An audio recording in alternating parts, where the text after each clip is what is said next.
Assalamualaikum warahmatullahi wabarakatuh. Halo guys, welcome back to my YouTube channel. Perkenalkan, nama saya Nurinda Sari, NPM 2023-2007. Di sini saya akan menjelaskan tentang komunikasi yang efektif. Komunikasi yang efektif adalah proses pertukaran ide, pemikiran, pengetahuan, dan informasi sedemikian rupa sehingga tujuan atau niat dapat terpenuhi dengan sebaik mungkin. Dengan kata sederhana, ini tidak lain adalah penyajian pandangan oleh pengirim dengan cara yang paling dipahami oleh penerima. Kita dapat mengatakan bahwa itu umumnya melibatkan pengirim atau orang yang memulai proses komunikasi dengan mengirimkan pesan, dan receiver atau yang kepada siapa pesan tersebut akan disampaikan. Karakteristik komunikasi yang efektif. Dengan mengingat hal ini, mari kita bahas elemen-elemen yang membuat komunikasi efektif. 1. Pesan yang jelas. Pesan yang ingin disampaikan pengirim harus sederhana, mudah dipahami dan disusun oleh sistematis untuk mempertahankan kebermaknaannya.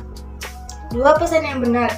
Informasi yang komunikasikan tidak boleh samar atau salah dalam arti apapun. Itu harus bebas dari kesalahan dan kesalahan tata bahasa. Yang ketiga, pesan lengkap. Komunikasi adalah dasar pengambilan keputusan. Jika informasinya tidak lengkap, dapat menyebabkan keputusan yang salah. 4. Pesan tepat. Pesan yang dikirim harus pendek dan ringkas untuk memfasilitasi interpretasi langsung dan mengambil langkah yang diinginkan. 5. Keandalan. Pengirim harus yakin dari ujungnya bahwa apapun yang dia sampaikan benar menurut pengetahuannya. Bahkan penerima harus memiliki kepercayaan pada pengirimnya dan dapat mengandalkan pesan yang dikirim. 6. Pertimbangan penerima. Media komunikasi dan pengaturan fisik lainnya harus direncanakan dengan memperhatikan sikap, bahasa, pengetahuan, tingkat pendidikan, dan posisi penerima. 7. Standards courtesy.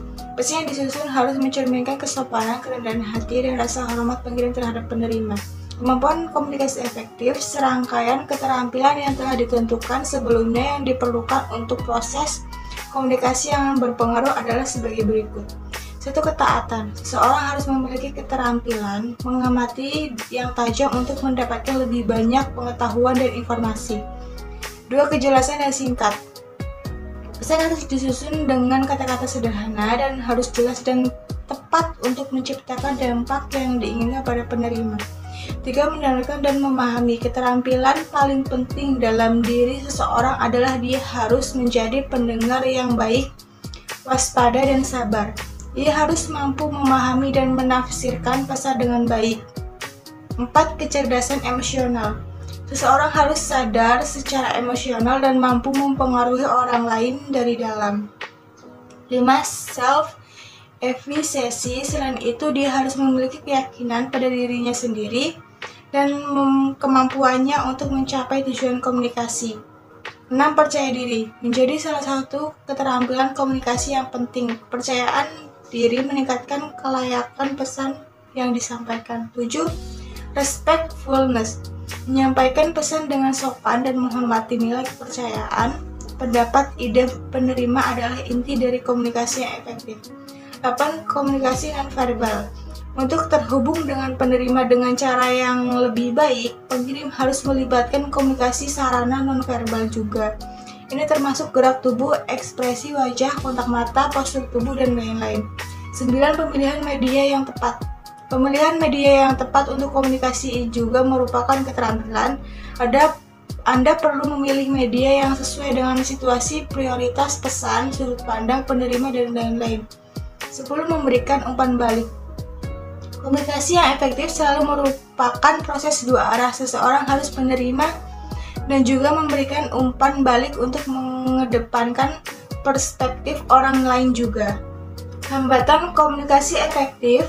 Hambatan yang melibatkan kata yaitu ada bahasa, ambiguitas, dan penggunaan abstraksi yang berlebihan. Pesan tak terorganisir, kelebihan informasi. Hambatan yang melibatkan latar belakang orang, ada perbedaan sikap, perbedaan demografis, kurangnya pengalaman atau perspektif umum.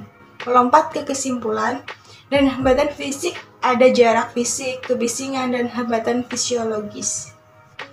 Sekian penjelasan dari saya. Jika ada salah kata, mohon maaf. Wassalamualaikum warahmatullahi wabarakatuh.